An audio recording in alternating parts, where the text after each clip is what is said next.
Hello everyone, very very good morning जी। कैसे हो आप लोग? आई होप आप लोग अच्छे होंगे। मैं भी अच्छी हूँ। आइए आज के ब्लॉग की शुरुआत करते हैं। और आज हो रहे हैं नाइट क्लीनिंग। हाँ जी, रात की सफाई जो मैं हर वीक करती हूँ। नॉर्मली हर वीक करती हूँ। हाँ, हर पर डे नहीं करती। रीजन है, इतना नहीं करती हूँ, पर वो नॉर्मल सफाई करती हूँ। पर वीक में एक दिन बहुत ही अच्छे से घिस घिस के सफाई करती, बस उसी का है। तो यहाँ मैं किचन क्लीन कर रही हूँ। और किचन को क्लीन रखना बहुत ही ज़्यादा ज़रूरी है, क्योंकि किचन में ना जो छोटे छोटे होते हैं फूड्स के जो कण होते हैं ना, उसके कारण कॉकरोच चींटियाँ सारे भर जाते हैं। तो आपसे अगर डेली नहीं होता है सफाई इतना, तो आप वीक में एक दिन भी कर दो ना, तो उस सब चीज़ों से बची रहोगे। तो चलिए मैं बताती हूँ मैं क्या कर रही हूँ यहाँ। पहले तो मैं हॉब को अच्छे से क्लीन कर दूँगी। तो मैं आज साबुन से ही इसको घस के अच्छे से क्लीन करती हूँ। उसके बाद चिमनी पे थोड़े से धूल जमे हुए थे, 1 वीक हो गई थी, तो थोड़ी सी नहीं पर चिकनाहट चिमनी के ऊपर ज़्यादा जम जाती है, तो इसको भी अच्छे से क्लीन कर दूँगी। और मैं इन सबको क्लीन करने के बाद एक लिक्विड बना के रखती हूँ, उससे पोंछ देती हूँ। लिक्विड में क्या क्या रहता है वो बता देती हूँ आप लोगों को। लिक्विड में मैं डालती हूँ विनेगर, जिससे क्या होता है जम्स नहीं आते, जो छोटे छोटे कीड़े मकोड़े होते हैं ना वो मर जाते हैं विनेगर से। सोडा, जिससे कि दाग धब्बे निकल जाते हैं। और थोड़ा सा बीम जेल, जिससे क्या स्मेल उन दोनों चीज़ों का थोड़ा सा अलग आ जाता है, तो और सफाई भी अच्छे से हो जाती है। सफाई विनेगर और सोडे से भी हो जाती है, लेकिन उससे और अच्छे से हो जाती है। और उसमें पानी मिक्स करती हूँ, जिससे वो एक क्या बोलते हैं,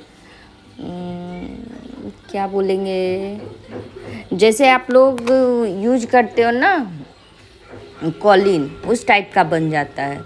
जिससे होता क्या, कॉलिन से तो बस सफाई होती है, पर इससे ना आपके छोटे छोटे से कीड़े या चींटियाँ ये सब चीज़ें मर जाती है और नहीं आती है नॉर्मली। तो मैं पहले अच्छे से घस के साबुन लगा के घस के साफ़ कर लूँगी। उसके बाद उसको स्प्रे करके फिर पोंछ दूँगी पूरे किचन में। ये चीज़ें मेरी, ये जो लिक्विड है ना, ये मेरी फेवरेट है। कॉलिन से ज़्यादा अच्छा मुझे इससे सफाई करना लगता है, इसीलिए मैं कभी भी इसको इग्नोर नहीं करती। वीक में अगर मैं एक दिन की सफाई रखती हूँ, ऐसे डेली नहीं करती, बस वीक में एक दिन जब अच्छे से क्लीनिंग करती हूँ तब इसको ज़रूर से यूज करती हूँ।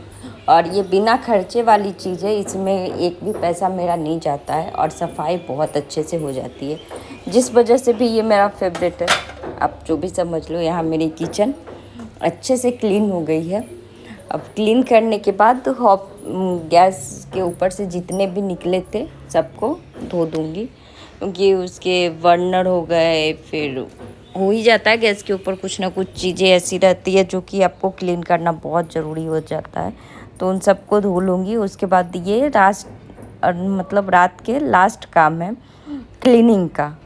मैं आज कुछ भी नहीं पोंछूंगी, क्योंकि आज बहुत टाइट थी, बहुत थक चुकी थी। ये सुबह का ब्लॉग है। बेटे के लिए बना रही हूँ मैं नाश्ता। और हाँ जी, नाश्ते में उसको खाना क्या था, तो उसको फ्राई राइस ले जाना था।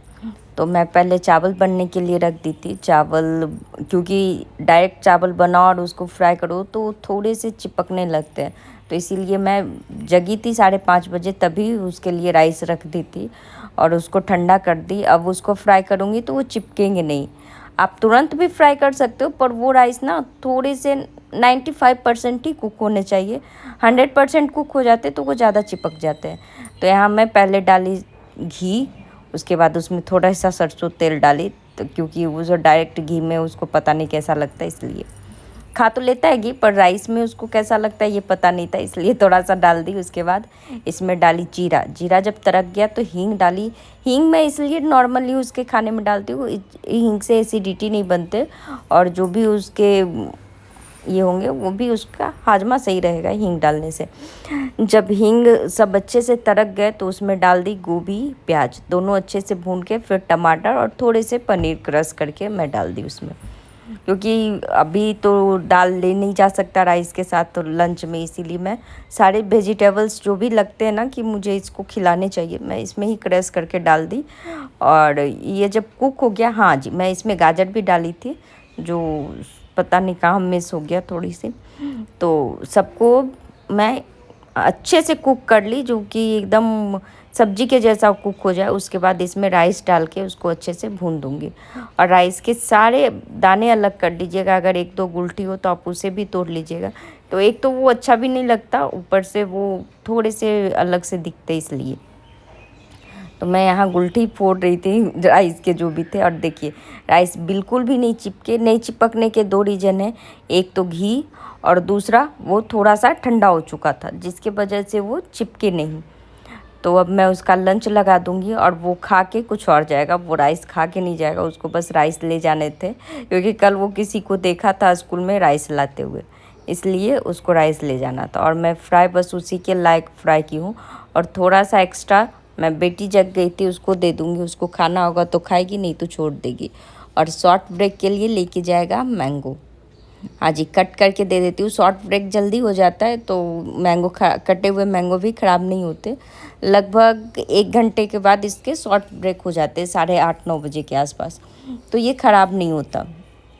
तो ये सब देने के बाद मैं अपना काम निपटा ली, और मैं चली अब थोड़े से अपने काम करने के लिए।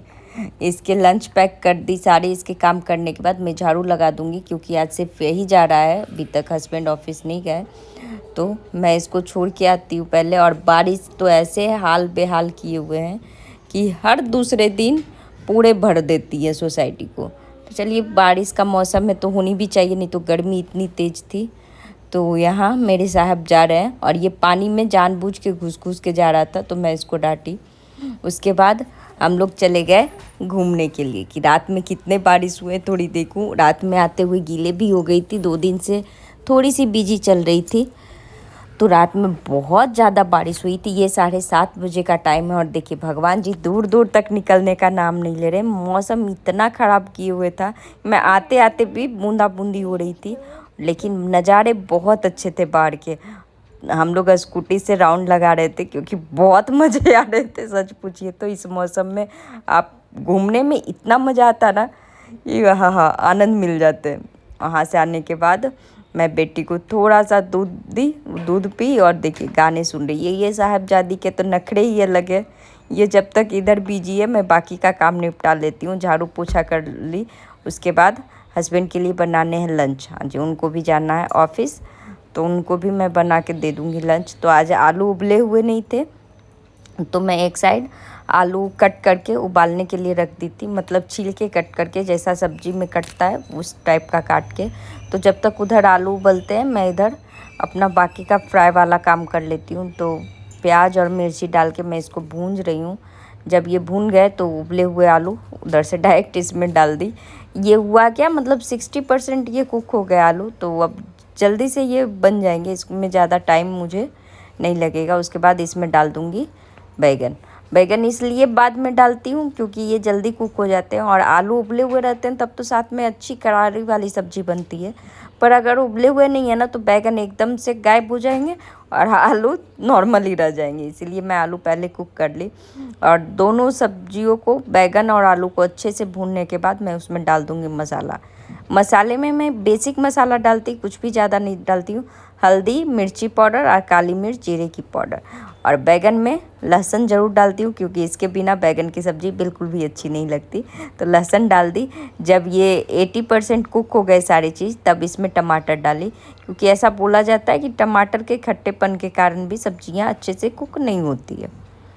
तो 80% जब कुक हो गए, तब मैं इसमें टमाटर डाल दी। अब इसको अच्छे से भून दूँगी। और इसमें मैं पानी नहीं डालती, क्योंकि एक तो इनको लंच ले जानी है, और दूसरी बात है पानी डालने के बाद किसी को अच्छी नहीं लगती है। तो मैं पानी डालती ही नहीं हूँ, कि जाने दो, झंझट ही ख़त्म करो। तो मैं फटाफट बना लूँगी रोटियाँ। हाँ जी, ड्रेस चेंज इसलिए दिख रहा है क्योंकि आते हुए मैं गीली हो गई थी, तो ड्रेस चेंज करना पड़ा। मैं यहाँ बना रही हूँ रोटियाँ सेकने के बाद फटाफट इनका लंच लगा दूँगी। और ये खाना खा चुके हैं, लगभग ये टाइम 1 बज रहे हैं।